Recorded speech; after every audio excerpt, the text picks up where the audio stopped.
This is the local and national news from Fabulous 103 FM, and it would be fabulous if you subscribed. It's easy. Click the subscribe button, and at the same time, click the like button too.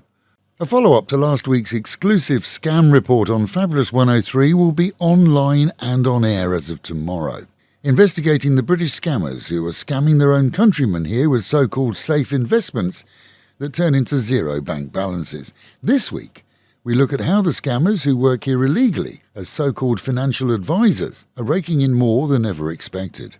Good news for tourists as the planned 300 baht arrival fee for visitors, due to go into effect within weeks, has been put on hold by the Tourism and Sports Ministry.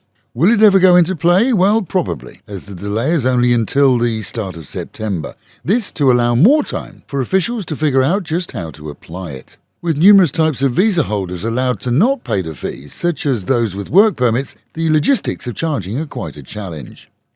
The Supreme Court of Thailand has upheld the death sentence given to a former school headmaster who shot and killed 3 people while injuring 4 others during a gold shop raid in robbery 3 years ago. It was he who, during his robbery operation, fired not only on staff but randomly fired at other shops during his escape, killing a small child in the process. He'd asked for the penalty to be commuted to a life sentence. That was rejected, meaning that he'll remain on Thailand's death row unless a decision is changed.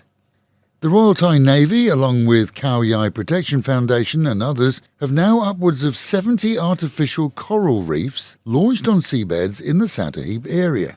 Part of a plant genetic conservation program effected by Her Royal Highness Princess Maha Chakri Sirindorn 25 years ago. The reefs are intended to protect fish and other species, which rely on diminishing natural coral. Monkey business in Udon Thani this week as highway patrols caught a Thai man following a car chase as he sped toward Lao in a vehicle laden with 44 drugged monkeys. Despite being a protected species here in Thailand, they sell for over 5,000 baht each on the black market. Police had worked on a tip-off and were investigating a large smuggling gang operating in several provinces and believed to be exporting hundreds regularly.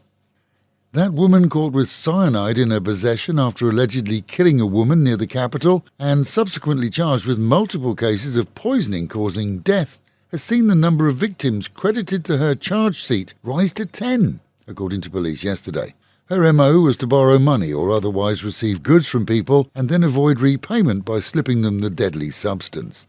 She's been refused bail and remains in jail, despite her lawyer claiming that she was stressed and pregnant. Reality is that other cases are expected to be allocated to her files over the next couple of days. The 53-year-old boss of a gang that dressed as top security agents to extort 3.1 million baht from a family in the capital has been caught, seeing now all the gang in custody. Scared for his life, the man had paid, but upon their escape had reported it to the police. Meanwhile at home, and our report yesterday told of a volleyball championship coming to the city next month. That was incorrect. It's actually Korfball, a cross between netball and basketball. The game of Dutch origin sees male and female players on the same team sometimes, and here we can expect teams representing numerous countries. To the rural side of Pong village on the east side of the city, a huge explosion rocked homes yesterday, with many calling the authorities to report a bomb. That resulted in dozens of emergency vehicles rushing to a small soi of homes, where one was used as a garbage sorting and scrap business. The homeowner had been cutting up metal with an acetylene torch when he appears to have come across a very large barrel that had originally contained alcohol and was almost empty. The heat from his gun is thought to have caused the barrel to explode, leaving him with burns all over his body and at least one other with him injured.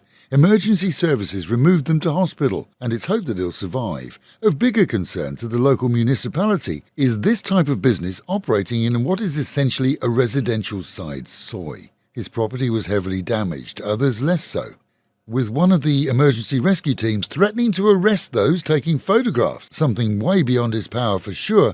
What was clear is that emergency services here can respond to major issues, as this could have been, within minutes, even in rural areas.